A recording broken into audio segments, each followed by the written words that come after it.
What's up, guys? Andy here. And today we're going to bust four major caffeine nutrition myths. Now, caffeine is less well understood than you were in your last relationship. Okay. So, jokes aside, let's go through these major myths and let's help you understand what the truth is as it relates to caffeine intake and some really important nutrition considerations. The first one is around fluid intake and whether or not caffeine counts towards it. Okay. So, the traditional belief was that caffeine was dehydrating and that, a cup of coffee can't possibly count towards your daily fluid intake. But more recent and emerging data suggests that caffeine intake at a moderate level, okay, around 400 milligrams per day, is not dehydrating. And therefore, those 2 or 3 cups of coffee you have that fit within that limit do count towards your daily fluid intake. That's a very important thing to know because I know a lot of us, myself included, struggle to hit those daily fluid goals through water alone. Thankfully, I have my venti cold brew to help, okay? So that's point number one. Point number two is that caffeine inhibits iron absorption or non-heme iron absorption specifically. So non-heme iron coming from nuts, seeds, legumes, soy-based products, things of that nature.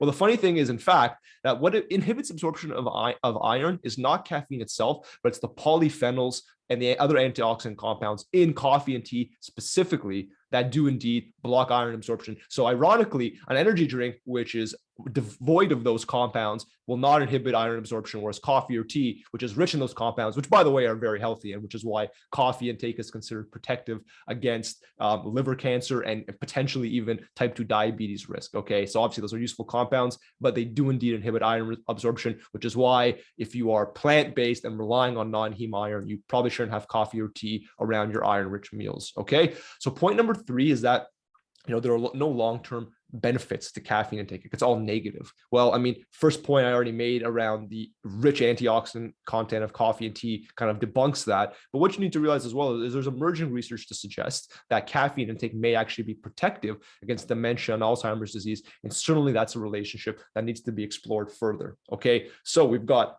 total intake patterns.